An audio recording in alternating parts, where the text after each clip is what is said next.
ஒருவேளை அதிமுக இதனை மறுக்கலாம் இந்த கருத்து கணிப்பு முடிவுகளை. ஆனா முதல்வர் ரேஸ்ல விஜய் ஸ்டாலினுக்கு அடுத்தபடியா இருக்கிறாரு, திரு எடப்பாடி பழனிசாமி அவர்களை முந்திட்டார் விஜய் அப்படின்றத நீங்க எப்படி பாக்குறீங்க? குட் ஈவினிங் டு புதிய தலைமுறை. புத்தாண்டு வாழ்த்துக்கள். இப்போதான் புதிய ஆண்டில் உட்கார்றேன். அதில் கூட முதல்வர் வேட்பாளரில் அந்த இந்த சென்சஸ் இவங்க எடுத்ததில் எனக்கு கொஞ்சம் ஒரு மாற்று கருத்து உண்டு. அந்த இடத்துல எடப்பாடி பழனிசாமி இருக்கிறதா நான் நினைக்கல. அதுக்கு அடுத்த இடத்துக்கு போயிருக்கணும். ஆனால் அவங்க வந்து 2வது இடத்த கொடுத்து 3வது இடத்த கொடுத்துருக்காங்க. 3வது இடத்துக்கு சீமானை கொடுத்துருந்தா கூட சரியா இருக்குமோன்னு. 4வது இடம் போவார். 4வது இடம் போவார். அரசியல் சுச்சுவேஷன் களம் அப்படி இருக்கு உங்களுக்கு. அதனால நீங்கள் வந்து அதை மாற்றி கொடுத்துட்டாங்களோன்னு தோணுது. பட் இருந்தாலும் தட் இஸ் அ ட்ரூ. அவங்க எடுத்திருக்க வரைக்கும் 81,000 சொச்சம் பேர்கிட்ட பலதரப்பட்ட மக்களிடம் கேட்டு அறிந்து தெரிந்து அந்த மாணவர்கள், முன்னாள் மாணவர்கள், காலேஜினுடைய மாணவர்கள் இதை கொடுத்துருக்காங்க. மக்களுடைய மனநிலையும் அப்படித்தான் இருப்பதாக நீங்க பாக்குறீங்க? எஸ், மக்களுடைய மனநிலை எப்படி எப்படி எப்படி சொல்லுங்க. அதுதான் சரியான கேள்வி. நான் சரியா பதில் சொல்லி ஆகணும். ஒரு ஒற்றுமை ஏற்படுத்த தயார் இல்லாத ஒரு தலைவர், அனைவரையும் அரவணைத்து செல்ல முடியாத ஒரு நிலைப்பாட்டை கொண்ட ஒரு தலைவர். ஆகவே கட்சியிலிருந்து தினமும் வெளியிலே போகிறார்கள் என்கின்ற மனநிலை ஏற்பட்டு நொந்து போயிருக்கிறோம் நாங்கள் எல்லாம். அதை பற்றி அவர் கவலைப்படுவதே இல்லை. இப்படிப்பட்ட ஒரு மனநிலையை கொண்டவர் மீது வெறுப்புணர்ச்சி தான் மக்களுக்கு ஏற்படுது தவிர, அவர்கிட்ட பொதுக்குழு இருக்குன்னு சொல்லிக்கலாம், செயற்குழு இருக்குன்னு சொல்லிக்கலாம், எல்லாரும் இருக்குன்னு சொல்லிக்கலாம். ஆனால் உங்களுக்கு நான் அன்போடு தெரிவிச்சுக்கிறேன், கிட்டத்தட்ட எக்ஸ்எம்எல்ஏ, எக்ஸ் மினிஸ்டர்ஸ் இந்த லிஸ்ட்டை வாசிட்டு போனால் டைம் போதாது. கிட்டத்தட்ட 70-80 பேர் போயிருக்காங்க நேத்தி போனதோடு சேர்த்தி. ஆகவே ஒன்று தவிக தலைவர் விஜயை நோக்கி போகிறாங்க, இல்லை திராவிட முன்னேற்ற கழகத்தை நோக்கி போகிறாங்க.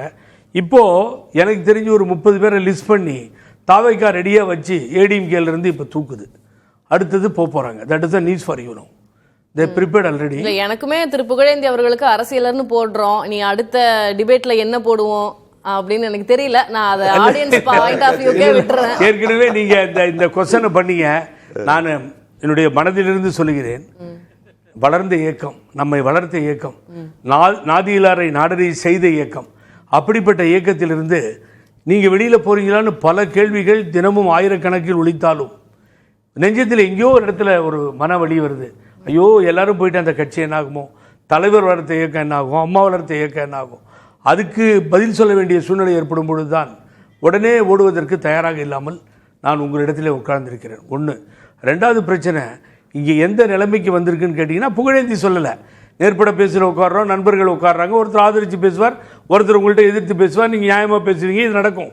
ஆனால் இது கருத்து கணிப்புன்னு வரும்பொழுது பொதுவான ஆட்கள் எடுத்து அவர் 3வது இடத்துக்கு போறார் அப்படின்னு சொல்லி சொல்றாங்க. அதே கருத்து கணிப்புல நான் கிளாரிட்டிக்காக, அதே கருத்து கணிப்புல கட்சிகள் அப்படின்ற அடிப்படையில வரும்போது வாக்கு விழுக்காடு பாத்தீங்கன்னா திமுக முதலிடம், அது விடுங்க, அதிமுக 15 விழுக்காடு 2ஆம் இடம் அதிமுக தான் கொடுத்திருக்காங்க. அதுக்கப்புறம் தாவேகா 14 விழுக்காடு அப்படின்னு கொடுத்திருக்காங்க.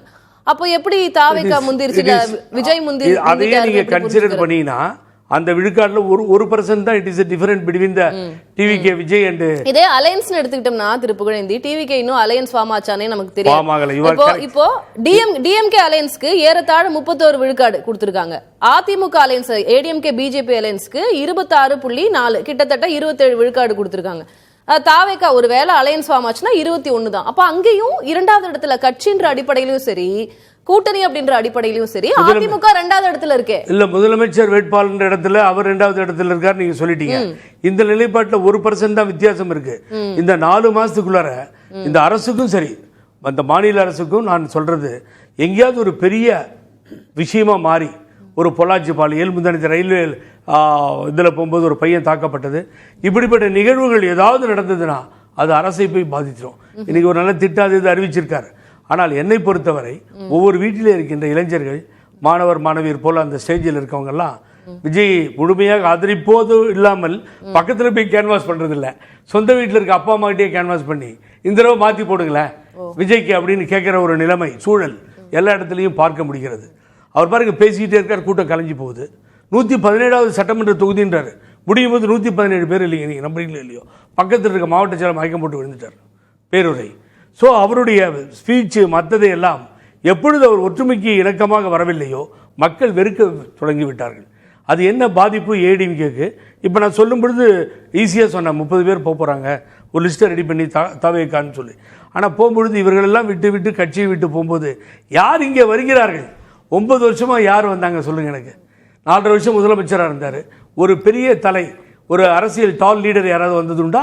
புரிகிறது. இது விஜயோட கரிஸ்மா, அவருக்கு அந்த ஒரு 2வது இடம் அப்படின்றது அடிப்படையில் நம்ம அதை புரிஞ்சுக்கலாம் திரு புகழேந்தி. ஆனா நான் இன்னுமே கட்சி கூட்டணி அப்படின்ற அடிப்படையில டிஎம்கே விசஸ் ஏடிஎம்கே தானே, திமுக விசஸ் அதிமுக அப்படின்றதான் இந்த கருத்து கணிப்பு முடிவுகளும் சொல்லுது. அப்படிதான் இருந்தது. அந்த களம் மாறிவிட்டது. அந்த கருத்து கணிப்பு எடுத்திருக்கவங்க அப்படி சொல்றாங்கன்னு சொல்லி 2வது இடத்துல ஏடிஎம்கே இருக்கு அப்படிங்கிறது அவங்க குறிப்பிடுறாங்கன்னு சொன்னா, ஏன் இத்தனை எலெக்ஷன்ல தோத்தது? ஏன் ஆட்சி போச்சு? ஆட்சி போனப்போ ஒரு 65 + 1 66 ரெட்டலையில் நின்றவர்கள் 65 இடத்துல நின்னாங்க, ஜெயிச்சாங்க இல்லைங்களா மொத்தமாக நின்று. அப்போ இந்த 65 இடங்கள் என்பது முன்னமே 51 இடங்களில் 2வது முறை 3வது முறை வெற்றி பெற்ற பட்டியல் அது. அப்போ அதில் ஒன்றும் பிரமாதமாக ஒன்றும் இல்லை. ஆட்சி இழந்தோம், அதிகாரத்தை இழந்தோம், நாடாளுமன்றத்தில் ஒரு இடம் கூட வெற்றி பெற முடியவில்லை, உள்ளாட்சியில் 90% ஓட்டு டிஎம்கேக்கு எப்படி போச்சு? நம்ம பேசுவோம். நம்ம முதற்கட்ட பார்வை எடுத்துக்கிறேன். விஜய்க்கு 2ஆம் இடம் அப்படின்றதுல நீங்க உடன்படுகிறீர்கள்? இந்த கருத்து சொன்னதே நான் தான். முதலில் திமுக தாவேக்காக்கு போட்டின்னு சொல்லி முதல்ல ஆரம்பிச்சது புகழேந்தி. அதை யாரும் மாற்ற முடியாது. அப்புறம் தான் ஒவ்வொருத்தரும் வந்தாங்க.